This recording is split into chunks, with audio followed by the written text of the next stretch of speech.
I can remember kind of standing in front of the much smaller group at that time and, making those words come out. Here's what we're going to do, 10 by 2, 10 million gross revenues by the end of 2002. Which I'm sure a lot of people didn't think was possible. No. I mean, I don't even know if I thought it was possible, but yeah, I mean. It's time! Work, play, evolve! I want to connect the listeners to the best of the best.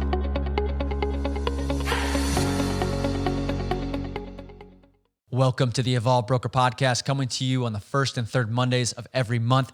I am your host, Pat Costello, the co-founder and principal at Evolve MGA. Our mission for the podcast is to bring the insurance industry the best of the best. Today, I have the pleasure of speaking with the CEO of one of the largest insurance agencies in the U.S. My guest today is Mike Ross, the CEO of Insurica, based out of Oklahoma City. For 2021, Insurance Journal lists Insurica at number 24 on the list of the largest insurance agencies in the country. They are a family-owned business with about 600 employees and 33 offices located throughout Oklahoma, Alabama, Arizona, Arkansas, California, Colorado, Florida, Mississippi, and Texas. They plan to achieve $225 million in revenue by 2025. Mike graduated from Oklahoma Baptist University and has been the CEO of Insurica for 20 years. Since he took the business over, he has grown it from $6 million in revenue to $125 million in revenue. He was recently featured on the cover of Insurance Journal. In our conversation, we discussed Mike's personal background, his journey to become the leader of Insurica, his strategies for leadership, company culture, the future of Insurica, and advice for new employees. Please download, subscribe, and leave a review on whatever platform you are listening on. And feel free to reach out to me at pat@evolvedbrokerpodcast.com with any comments or suggestions for the podcast. Today's episode is sponsored by First Insurance Funding. First is the leading premium finance company in insurance and is known throughout the industry for their personalized service and quote flexibility. If you're tired of sending quote requests for smaller premiums to multiple companies, not leaving enough time to negotiate larger opportunities, then choose First as your primary financing source and experience the First difference today. Without further ado, here's Mike. Mike Ross, welcome to the Evolved Broker Podcast. Oh, it's great to be here. Thank you. I got to say, the first thing when I heard your name, Mike, was I thought of the show Suits. I've been told that before. Have you got that before? Have you watched it? I have not. It's one of those I want to, but just got several others lined up before that one. It's entertaining, I will say. That's what I hear. Yeah. Mike Ross, that character, he did not go to law school, but he's like a genius, and he takes the bar exam for people, and then he, all this controversy with him joining this law firm. So when you get a chance, I'll do that. You're not the first person to remind me of that. Well, Mike, my goal for the podcast today is to learn a little bit more about your personal background. I'd like to learn about how you scaled Insurica to become the CEO, and then I'd love to talk about what you think about Insurica today, the company culture, your vision for the future, any advice you give to an employee, and then kind of end with your thoughts on the future of the insurance industry, if that's okay with you. Absolutely. Okay, cool. Let's jump into your personal background. Did you grow up in Oklahoma City? Yes, I was born in Weatherford, Texas, and lived in San Antonio, and then moved to Oklahoma when I was elementary school, and grew up in Oklahoma City from third grade on, I believe. Oh, yep. Cool. Did you have any siblings growing up? Two younger brothers that both still live in Oklahoma City. Neither of them are in the insurance business. Okay. One's in the medical area, and he does he owns a company that does medical billings for clinics and doctors' offices, and so he and I have an ongoing feud about how that whole business operates. But we have a lot of fun together. What is life like growing up in Oklahoma City? I'm like a naive Californian where I grew up in the Bay Area and then I went to college in Los Angeles. So I don't have a lot of insight into what it's like growing up in Oklahoma City. I would love to hear your thoughts. Well, I do have the opportunity to travel around a lot, and we have offices throughout kind of the Eastern region, all the way over in Central California. So I do have the experience of visiting and spending time in a lot of other places, and I always enjoy coming back to Oklahoma City. The city itself, the metropolitan area, is a little over 1 million population. So we have the Cisco, but we have the benefits of being a large populace. But it's still a very small town in many regards. I think folks hear about this, but very friendly, very welcoming, and there's not a lot of interference that comes from outside forces.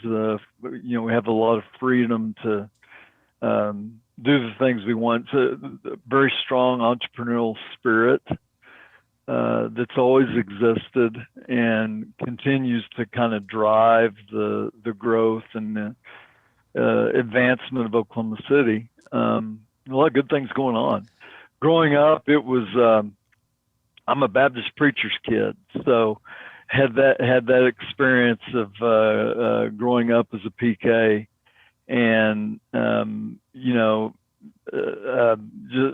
still very involved in the community. A lot of childhood friends that are still friends today, and family is close by. So it was probably before your time, but you think of the show like Leave It to Beaver. It's kind of been that way. I've been very, very fortunate, very blessed in regard to just having not a lot of moving around and not a lot of turmoil growing up. Pretty wonderful childhood.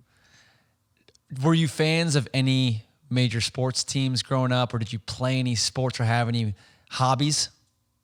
Yeah, I have played really all the major sports.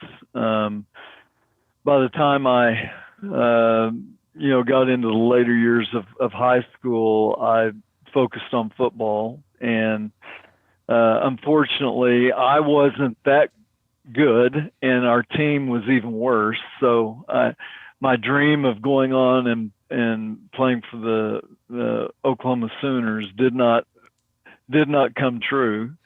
Grew up and still am a very big OU fan, and of course, the past several years we've welcomed the Oklahoma City Thunder, the NBA team, right? And we are the proud broker of the Oklahoma City Thunder, and so we support them heavily and have a suite and do a lot of things in association with the Thunder. So I've become a big NBA fan as a result of that. Oh, cool. The Thunder have been really exciting to watch over the last few years. What's funny is when I was growing up, the mascot of the Golden State Warriors was Thunder. His name was Thunder. He was like a blue muscle guy with like a lightning bolt on his head, and he'd be jumping off trampolines at halftime and stuff like that. But once the Seattle Supersonics became the Oklahoma City Thunder, we shelved Thunder as a mascot, unfortunately. Yeah, I get that. There that upset a lot of folks in Seattle, and I understand that was. But it's been quite a coup for Oklahoma City. It really is. Yeah. The team's struggling right now, but man, we've had some great times over the past 10, 15 years. Oh yeah. Yeah. Definitely some exciting years there. How did you decide on Oklahoma Baptist University? You know, my parents went there, and so growing up, I was exposed to it, and we would go to different functions and sporting events and that sort of thing. It's a very small liberal arts school. Mm-hmm. You know, I really, it was just one of those things. I actually started my freshman year at a small junior college, not certain what I was going to do with my life. I really had put a lot into thinking I would be a football player and go to college and play ball. And I was recruited by some small, you know, NAIA Division II kind of opportunities. And, you know, at the last second, Mike, decided not. Sorry to interrupt. What position did you play? I played receiver my freshman, sophomore, junior year, and then drafted into quarterback my senior year because our starting quarterback blew out his knee, and I was the only one that could perhaps throw the ball a little bit, and enjoyed it. And cool. You know, really, but had I gone on to play college ball, it would not have been as quarterback. It would have been as a receiver, mm-hmm. maybe some defensive back. And so it just developed into a pretty natural decision. I was very familiar with it and had friends that were already attending there when I went my sophomore year. Nice. I had a very similar experience. Both my parents went to Loyola Marymount University, smaller school in LA. And so I was exposed to it all the time growing up, and we had a lot of folklore with the basketball team and Hank Gathers and Bo Kimball. And so when I got to the time to decide, it was a pretty easy decision because they had just revamped the whole campus. It was by the beach. And so really no complaints going there at all. So when you were at Oklahoma Baptist University, what did you study when you were there? Business with emphasis on marketing, and you know, not probably anybody you talk to that's in our business. Very few know that they will end up in the insurance business. I certainly, when I was in college, did not foresee that, did not project that in any way. I thought I'd be an advertising executive. You know, that was kind of in my mind, you know, what fit best, and considered getting into the, you talked about the Suits show. At one time thought about, you know, pre-law and pursuing a law degree, but always had a leaning towards, you know, marketing, and there's the creative part of that. And so that was my emphasis, was marketing. And then my senior year, I got married, still married to the same woman between my junior and senior year of college. And so she had a pretty good job and was able to support me. And so the plan was that I would go on and pursue an MBA after graduating from college. And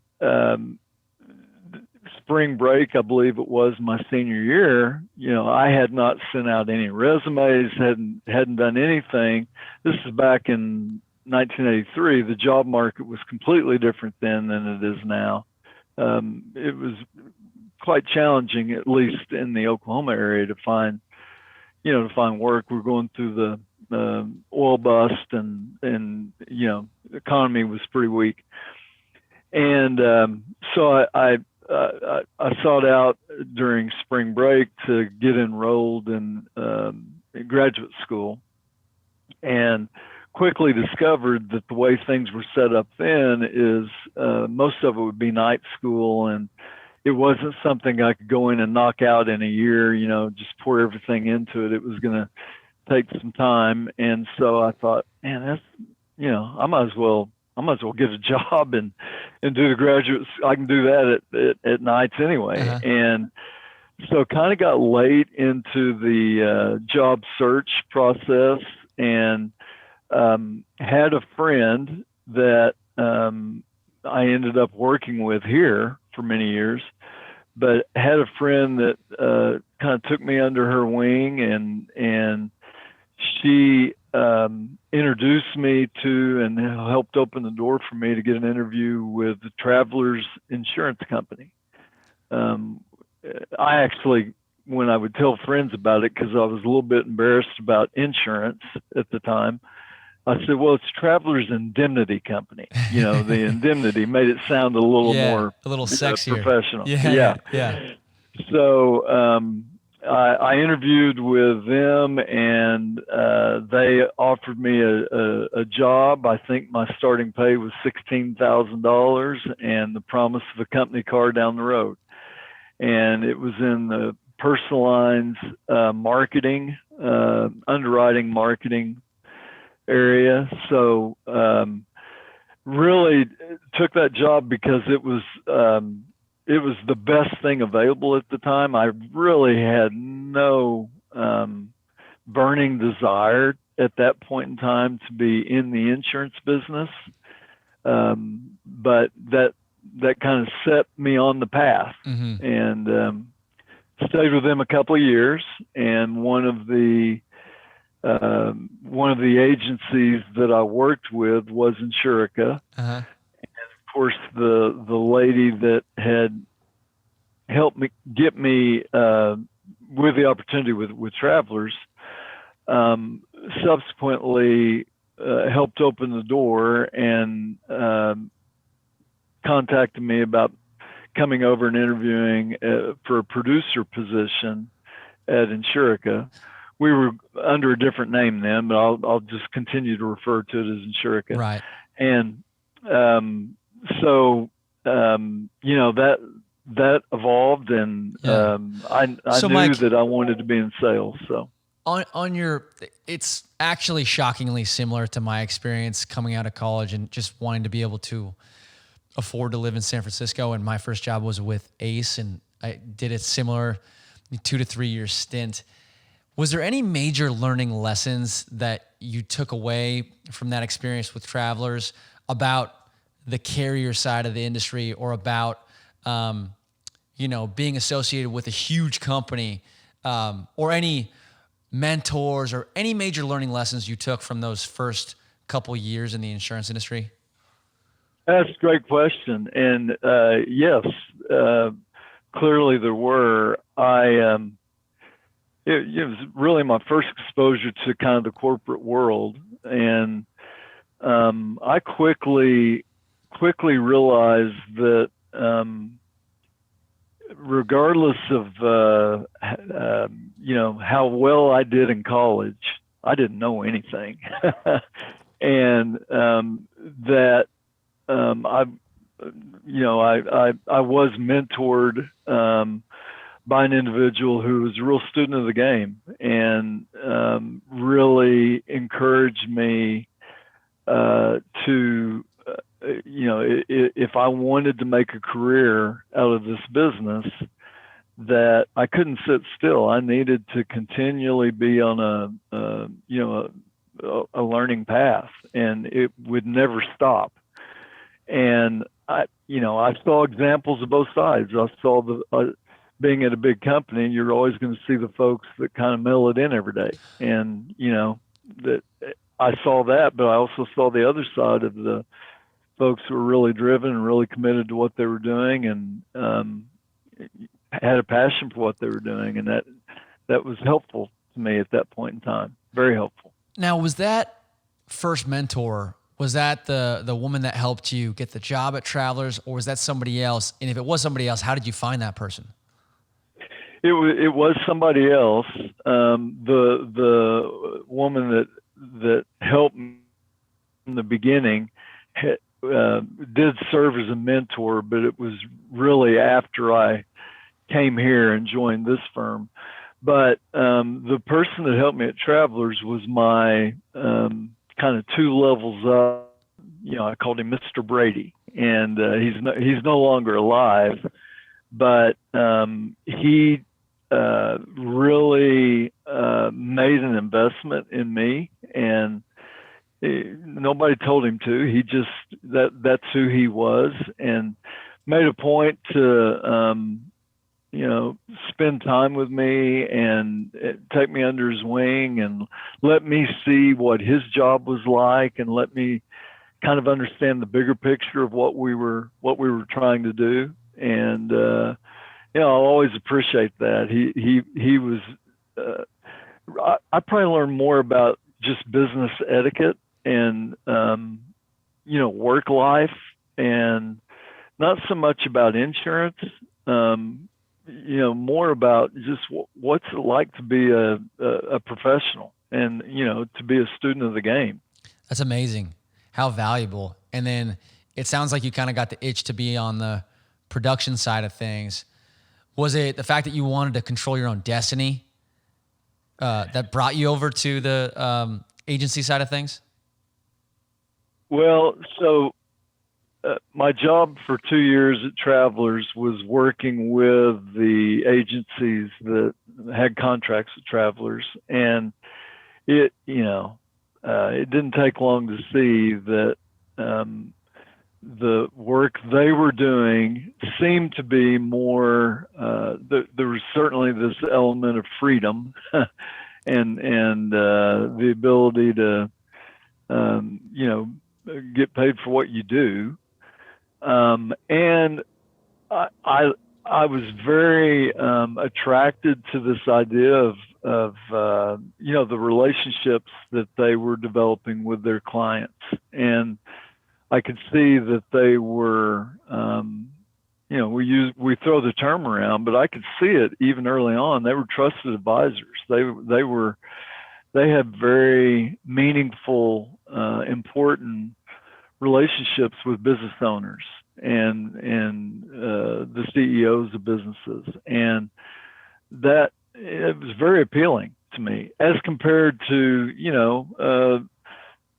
I learned a lot from Travelers, a great company. We still do a lot of business with them, but it was just more of a big company environment. You take one step up the ladder and hope you get noticed to get another opportunity. And I just certainly was much more attracted to the freedom and the ability to, invest in myself and the entrepreneurial side of things.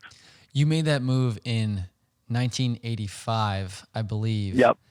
And you've been with Insurica, or the company that changed its name to Insurica, ever since.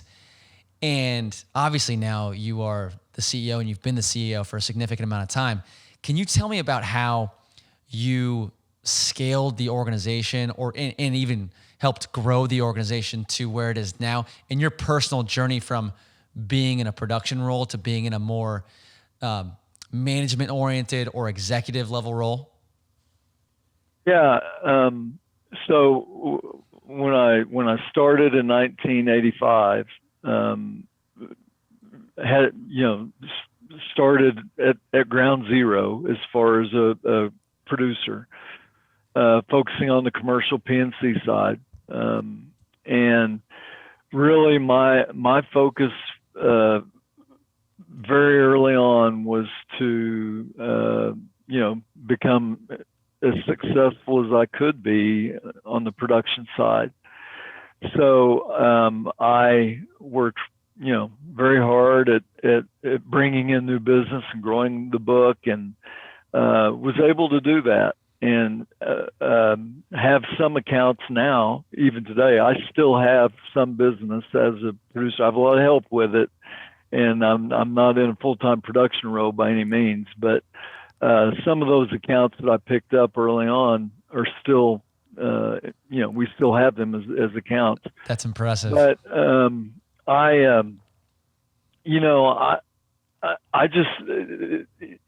didn't step into that job with this idea that one day I would be the CEO. It was more of a, one day at a time, 1 month at a time, and make it. Had a young family and kids at home, and it was a struggle early on. It really was. But that's when the mentoring of not only the lady's name I've been referring to is Lena, and Lena was very helpful. She encouraged me. I kind of keep going back to this idea of being a student of the game, but it really, I think it's a good characterization of what I observed and what I've tried to follow through my career, is that you just can't sit still. And so I, very soon after joining, made the commitment that I was going to go after obtaining the CPCU designation. Not that that's any kind of magic pill for success, but the discipline and the effort that required really helped me along the way. So I progressed as a producer until the early 90s, and opportunity developed for me to add, not give up the production, but to add to my responsibilities a newly developed position that we call business development director. And that kind of like a sales development, sales management. And then that moved from that, I'm in my, at that time, mid-30s, and that then developed into taking on the sales management of the organization. We were not nearly the size then that we are now.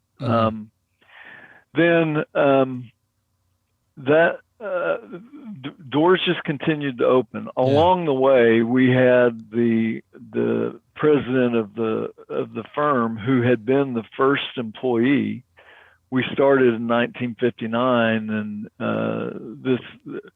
the president from 1959 till like 1995, a guy named Gene McCrory, he had announced his retirement. And so the board brought in an outside consultant to help, go through a selection process. And they looked both inside and outside. Well, I was way too young and not nearly experienced enough to even consider it, but I was asked to go through the process. Throw your name in a hat, meet with a consultant, go through the interview process, which I did, knowing that there was no way. Yeah. And how old were you, Mike? Your mid-30s? I would have been 33 at the time, okay. 34. Okay. And so I went through that process, and it was really, the good thing is I didn't go in with my hopes up that I would be the one selected, and I wasn't at the time. But going through the process enabled me to have a better understanding of, if I'm going to go that path, if I'm going to move into a bigger leadership role, there's a lot that I need to really work on, and a lot that I need to develop within myself. And so we hired an outside person that came in as the new CEO.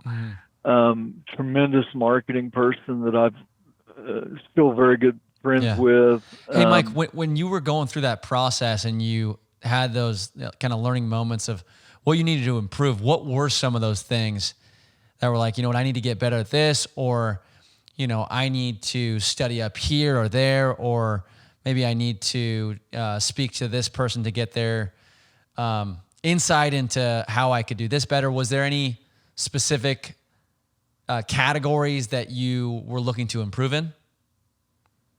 Yeah, I don't know that I would at that point in time have been able to like categorize them, but you know, the biggest thing was just um, uh, decision making and recognizing that it's not all about me. Mm-hmm. You know, I had been in this production role and very focused on, you know, building up my book of business Totally. and all that. And recognizing that moving into a position like that was, you know, much more encompassing of the organization and more strategic.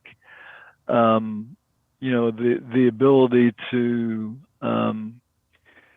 think in visionary concepts and in a visionary way instead of, you know, what am I going to do tomorrow? Being able to look out, see the organization, where are we going to go 5 years, 10 years, and how are we going to bring the pieces in? I'd never really thought in those concepts, and going through the interviews and being asked questions that related back to that, you know, and stumbling through trying to answer them made me realize, man, I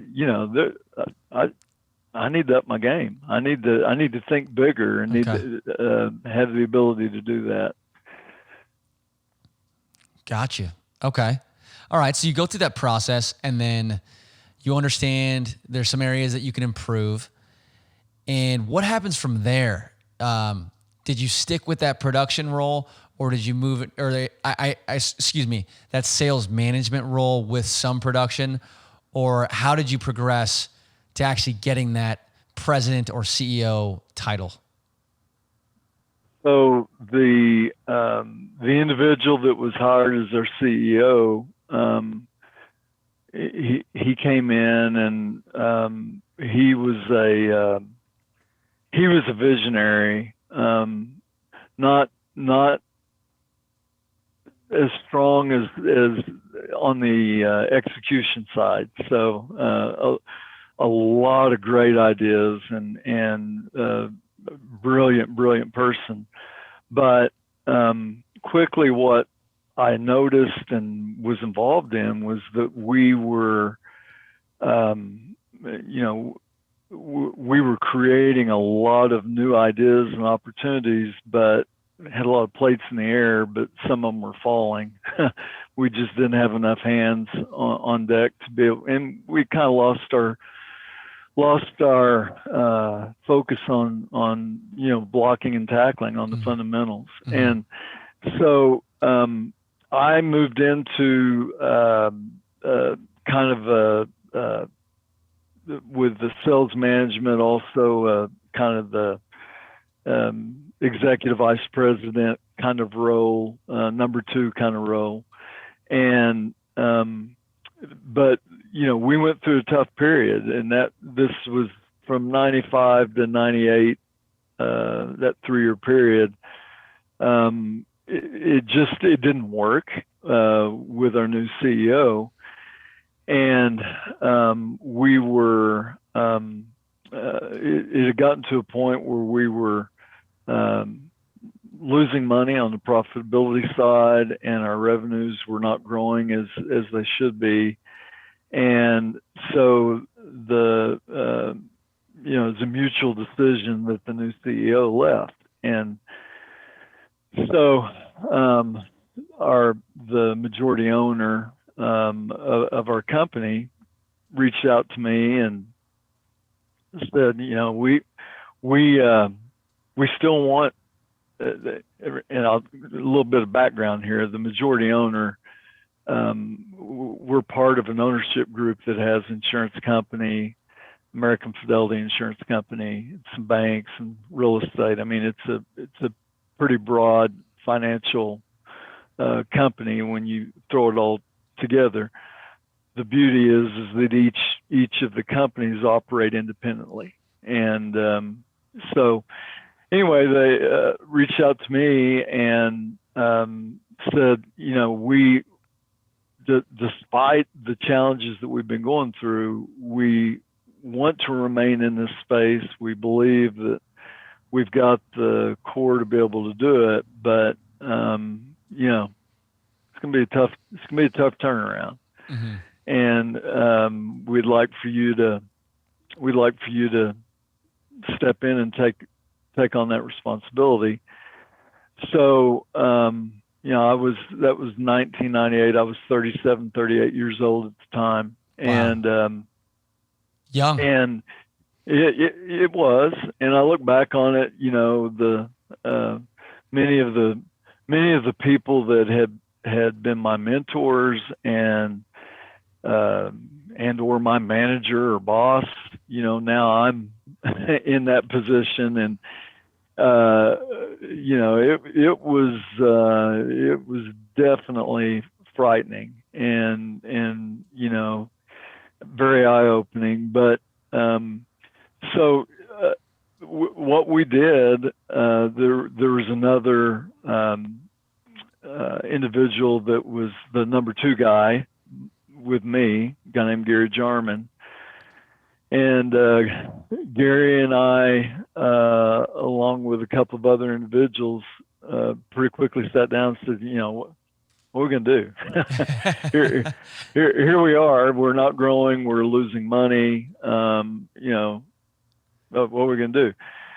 Yeah. We at the time we were about $6.5 million in revenue, and had lost several $100,000 at the bottom line that previous year. Mm-hmm. And Mike, just so the audience knows, today you guys are around 125 million in revenue. Yeah, we'll finish this year about 140. Okay. So we had a good year. Yeah, I just want people to know where the trajectory is going. Continue. Yeah, and you know, a key part of the kind of the story that started then in 1998 and has carried forward. So we get together, have this little retreat about, you know, what we're going to do, how we're going to turn this around. And it was not brain surgery. It was not anything super profound, but we said, we're going to get back to the fundamentals, you know, the things that we know to do. We're a PNC, an employee benefits broker. We had been chasing a lot of things that were, you know, outside that path. So we're going to eliminate all these distractions and get back to the basics. And we came out with this crazy idea. Now, $6.5 million in revenue, had not been growing, and we came out, had posters put together, and mouse pads, and all this, 10 by 2. And you know, the whole mantra was 10 million by the end of 2002. We wanted to give ourselves all the way to the end of 2002. Mm-hmm. So almost doubling, not quite, but almost doubling at a point where we were not growing. And I can remember kind of standing in front of the much smaller group at that time, and you know, making those words come out. Here's what we're going to do: 10 by 2, 10 million gross revenues by the end of 2002. Which I'm sure a lot of people didn't think was possible. No. I mean, I don't even know if I thought it was possible, but yeah, I mean, you know, but I just, we needed a boost of energy. Yeah. We needed something to shoot for. Yeah. And we, you know, good things started happening. We also at that time, and a lot of credit goes back to our ownership group because we had their support, but we also at that time decided we were going to really start looking at some acquisition opportunities. And so that was 98. In 1999, we acquired a firm in Tulsa, Oklahoma. And so the combination of the acquisitions and getting back to basics and growing, we hit the 10 million number in the year 2000, so we hit it 2 years early. That's amazing. And so if it's not broke, don't fix it. So we came out with 20 by 5. That was the new mantra. Yeah. We're gonna go from 10 million to 20 million by 2005, and just continued to look for opportunities to expand through acquisition and organic growth. Focusing on both. Hey, Mike, when you're acquiring these agencies, I got to imagine one of the toughest things is integrating two separate and potentially very different cultures. So like the agency in Tulsa, Oklahoma, did you have any strategy about cultural integration? We definitely do now. Okay. I didn't know what I didn't know then. And so we learned a lot in the first few deals that we did. But if when we sit down with a potential acquiree now, whether it's a fold into one of our existing offices or a standalone acquisition, that is the number one thing on the list is culture. It's got to be a fit. And now have we batted 1,000? No, we have not. But we've learned, and the few mistakes we've made in terms of culture have been great teaching lessons that we've been able to apply on a go-forward basis. So now, of course, it's an extremely competitive market out in the acquisition area, as you know, right now, and so things are changing rapidly. But we may have 20 quote unquote opportunities that come our way, and there may be only 2 or 3 of those that would fit if we were able to get the deal done amidst the competition. But our acquisition model has always been a little bit unique, and still remains that way. We are number one, looking at culture, but number 2, it's our desire that we don't buy 100%. We are looking for firms that are already very well run and have strong leadership on the ground, and they want to grow, they want to expand. And so we will, and it varies, but generally speaking, we will buy 70, 80% of that firm, and with the expectation that the leaders of that firm, both current and future, will have opportunity for that 20-25% minority ownership, and they'll retain that.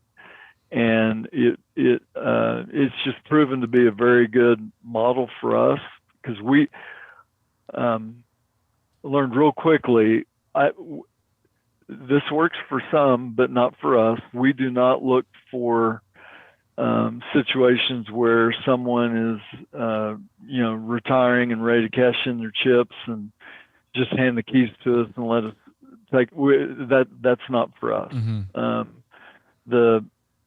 Truthfully, the best talent that we've picked up over these past 20 years has been through these partnerships, through these acquisitions.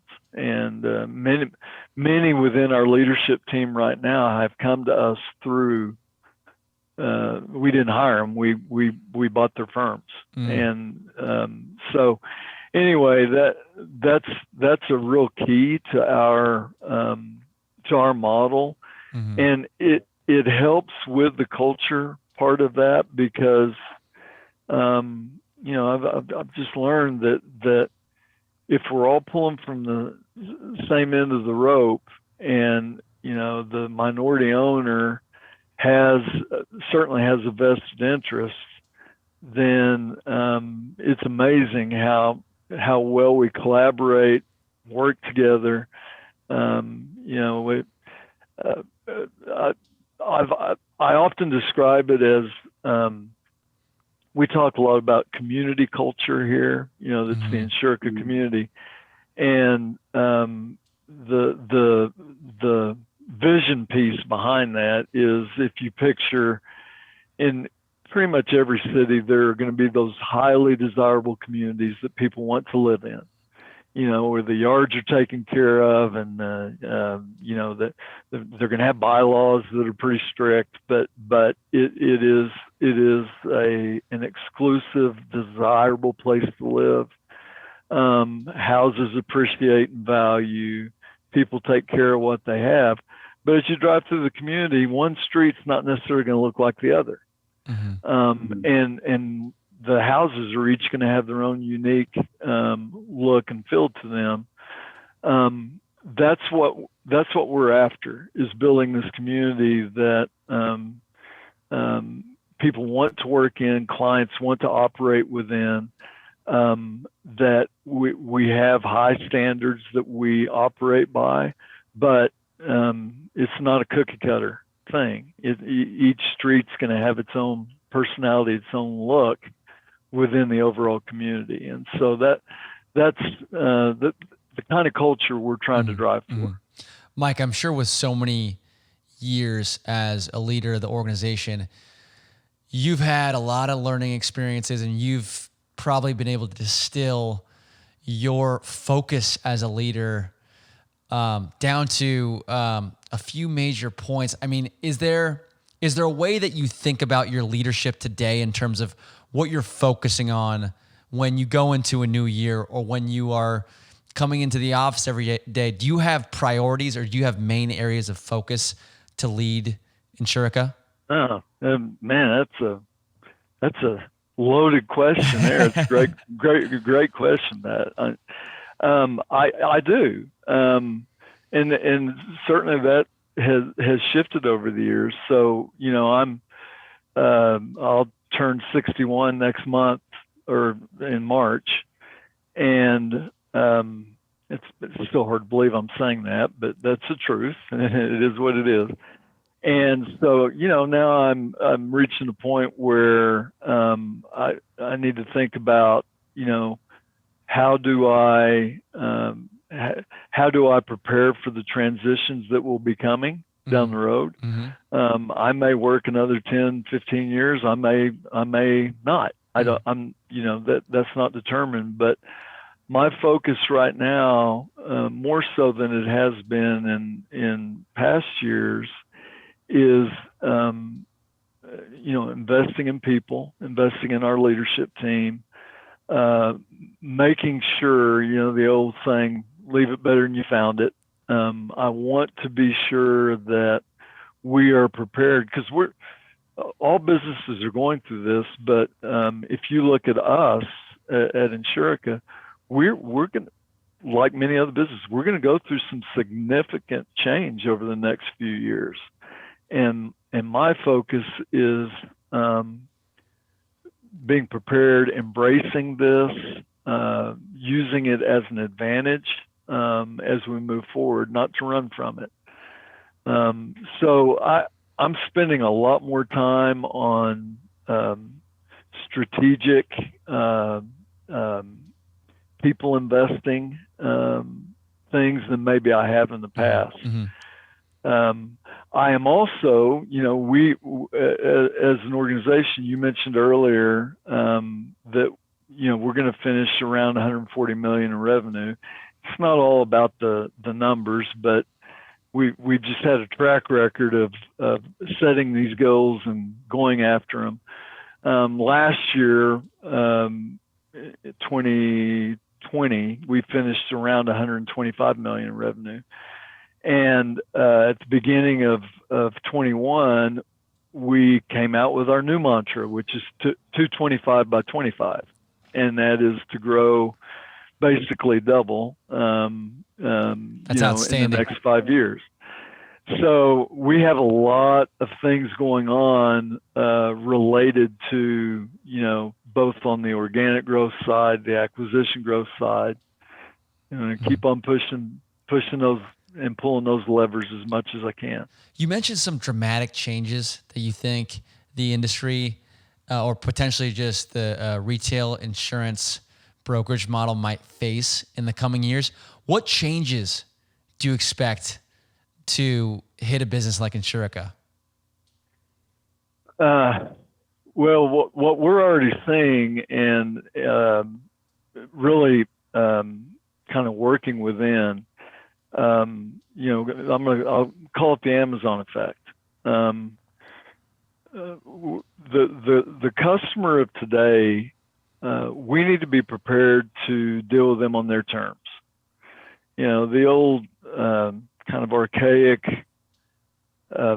way that insurance has been transacted over the years, that the customer pretty much has to do it by our rules. And, whether you talk about how we bill them, how we provide them information, how we communicate with them, whatever it might be, we've never really focused on providing the customer the options they would want.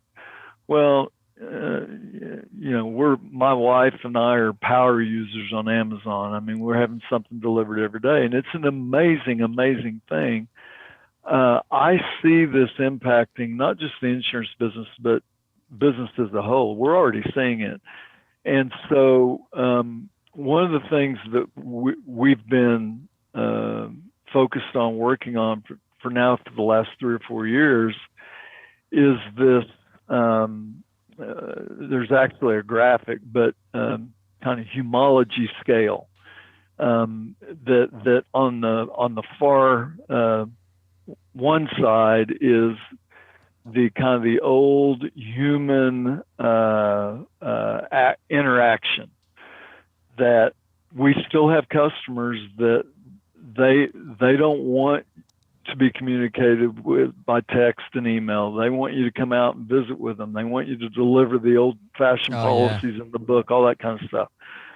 But then we have the customers who they don't want that. They want the kind of Amazon online experience.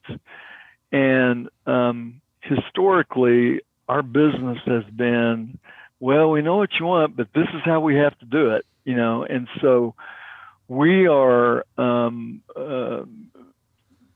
building for ourselves and for our customers mechanisms that allow us to deal with the customer on all parts of that spectrum.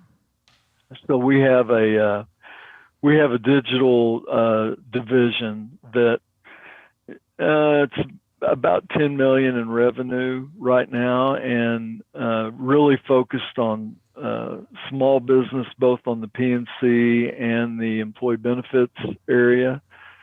Some of this has come through acquisition, but we have about, 50, 60 people that it's a very high-tech, modern environment, and everything is transacted online.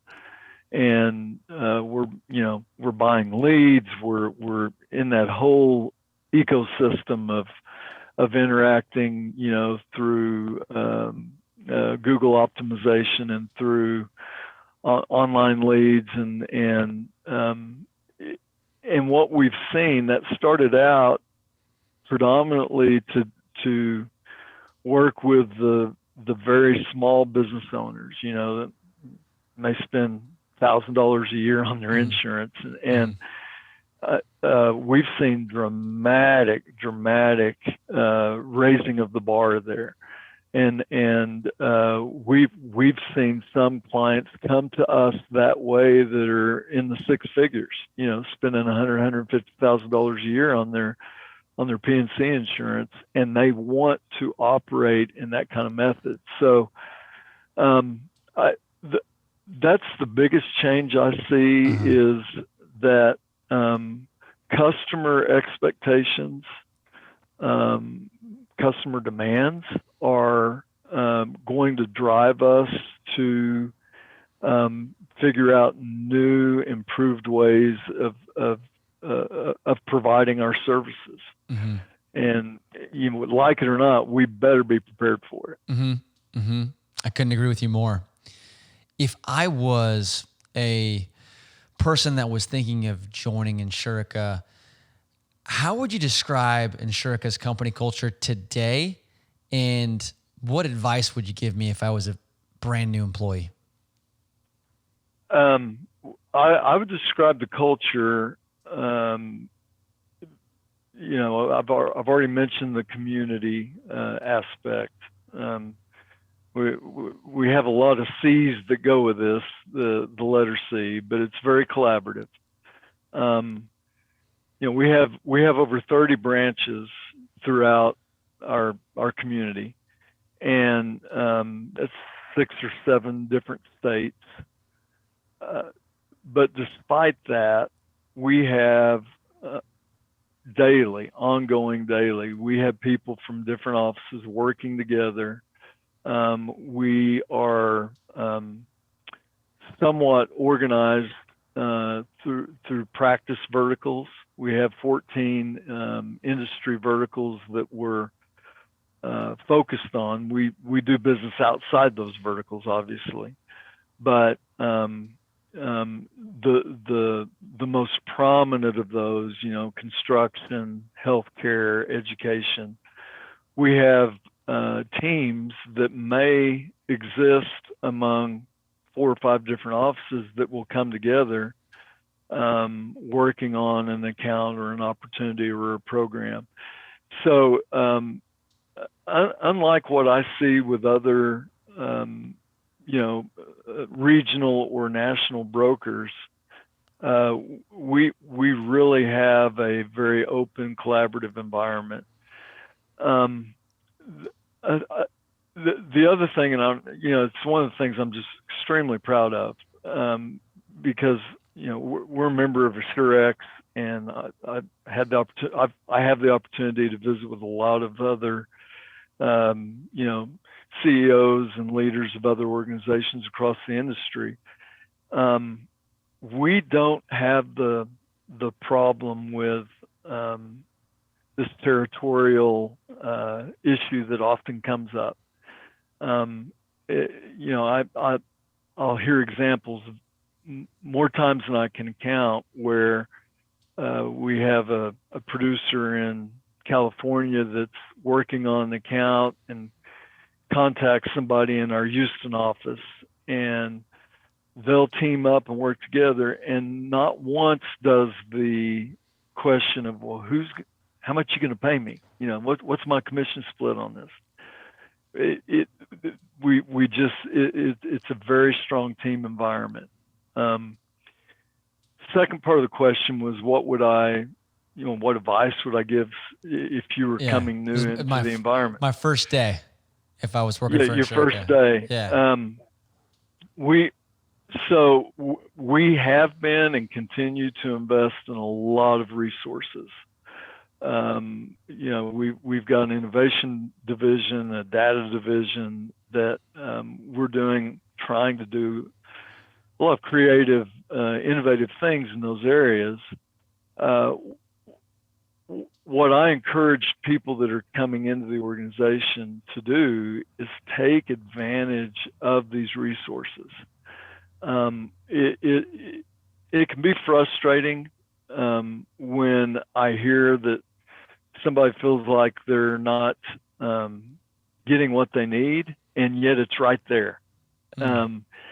So my encouragement would be, get to understand, raise your hand, be a sponge, learn about what we are offering and what is available, and take advantage of it. Take advantage of it. Yeah. Very cool. Well, Mike, I can't thank you enough for spending the time with me today. I know it is really valuable. And the final section we have for our conversations for the podcast is 5 rapid fire questions, which is kind of like a mix of personal and professional questions. And you can answer them as short or as long as you'd like. But if you're ready, I can dive into those. Let's go. Okay. First one is going to be an interesting one. What is your favorite movie of all time? Field of Dreams. Field of Dreams. Okay. Field of Dreams. Yep. Classic. If I was going to visit Oklahoma City, what is the best restaurant that you would recommend that I hit?